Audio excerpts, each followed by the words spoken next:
체질 인류학이 무엇이냐? 체질 인류학, Physical Anthropology인데요.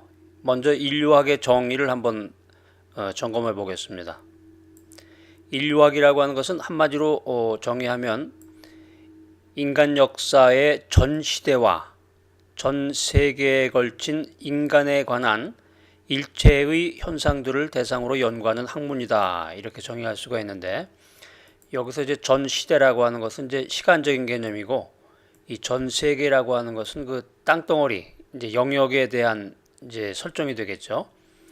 자, 인류학의 그 어원을 잠깐 살펴보면, 인류학이 이제 안스로폴로지인데,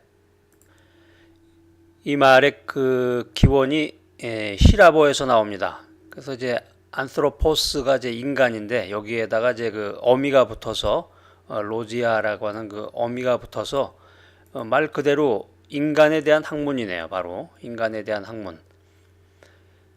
인류학이라고 하는 것은 한마디로 인간에 대한 학문이다. 인류학의 분야는 인류학은 여러 가지 그 지난번에 5가지를 말씀드렸는데, 오늘은 이제 2가지 요소만 이제 크게 나누어서 2가지 요소만 살펴보도록 하겠습니다.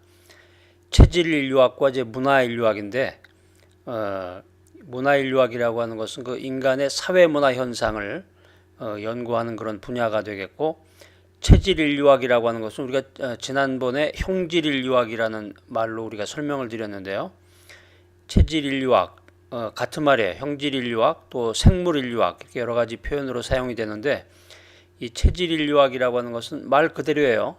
인간의 체질, 인간의 그 형태가 되겠죠. 뭐 뼈, 골격의 구조가 어떻게 됐느냐, 인간의 그 모습이 외형이 어떠느냐, 뭐 이런 것을 중심으로 해서 연구하는 것을 체질 인류학이라고 하는데, 여기 이제 칠판에 써져 있는 거 한번 읽어보겠습니다. 체질 인류학은 과거로부터 현재에 이르기까지 인류의 생물학적 진화와 변이를 연구하는 것을 말한다. 네, 말 그대로네. 과거부터 현재까지 그 인간의 그 생물학적인 그 변화가 되겠죠. 변화. 그 진화라든가 이 변이가 하나의 그 중요한 그런 용어인데, 요거 아마 밑에서 다음에 아마 설명을 드리게 될 것 같습니다.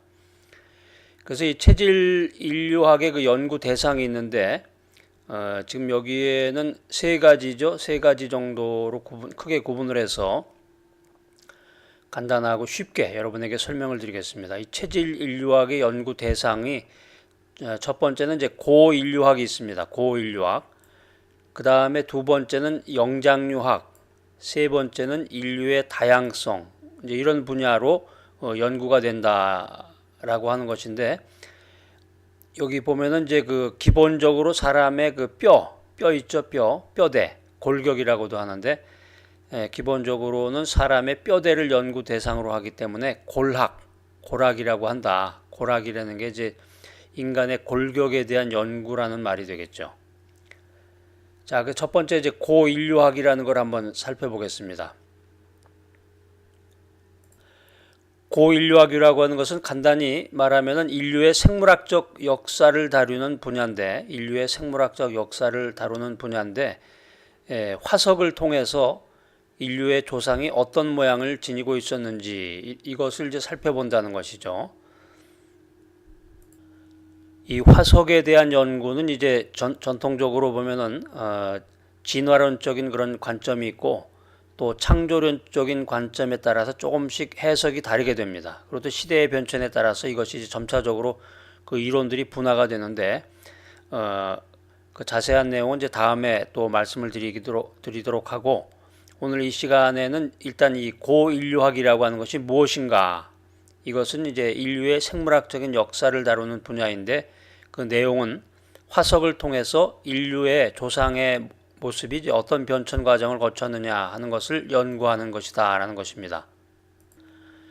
그 다음에는 이제 영장류학이 되겠는데, 영장류학이라고 하는 것은 그 인류와 가장 가까운 영장류들의 그 진화와 행위를 연구해서 현존하는 그 인류가 어떻게 변천을 했는가 하는 것을 이제 살펴보는 그런 연구 분야가 되겠습니다.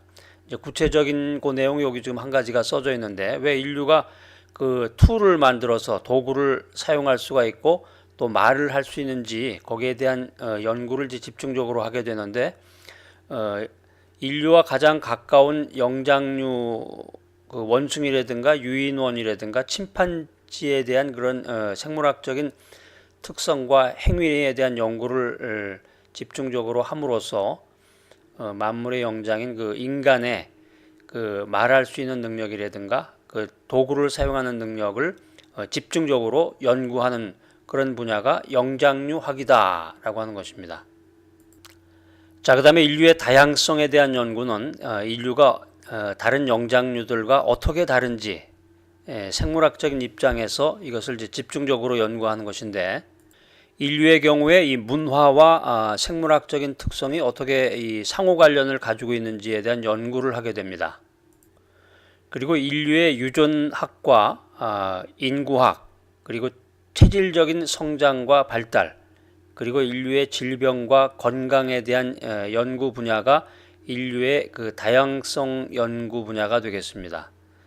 또 그 이외에 자세한 설명은 안 드리겠지만 생물 고고학이라든가 고병리학, 인간 생태학 같은 것들이 이제 형질 인류학의 분야가 되겠습니다. 자, 오늘 배운 거에 대해서 간단하게 한번 복습을 해보겠습니다. 먼저 오늘 이제 체질 인류학이 무엇인가, 피지컬 안스로폴로지에 대해서 살펴봤는데요. 먼저 이제 인류학이라는 것이 무엇이냐, 인류학에 대한 그 이야기를 나눴고, 인류학의 어원에 대해서 공부를 했죠. 인류학의 어원이 이제 그리스어에서 나왔는데 한마디로 이제 인류학이라고 하는 것은 인간에 대한 연구다라고 하는 것이고, 그 다음에 이제 그 인류학의 분야로서 이제 5가지 뭐 7가지 여러 가지 분야가 있는데 크게 2가지로 나누면 인류학은 체질 인류학과 문화 인류학으로 나눌 수가 있다. 근데 이 체질 인류학이라고 하는 것은 형질 인류학이라고도 하고 생물 인류학이라고도 한다. 그 다음에 그 체질 인류학의 연구 대상으로서 이제 3가지가 있는데요. 고인류학, 그 다음에 영장류학, 그 다음에 인류의 다양성, 이런 이제 3가지 분야를 집중적으로 해서 연구를 하는데 그 기본적인 것은 이제 골학이라는 거죠. 골학, 골격에 대한 연구다. 그래서 고인류학이라고 하는 것은 인류의 생물학적인 역사를 다루는 분야다라는 것이죠.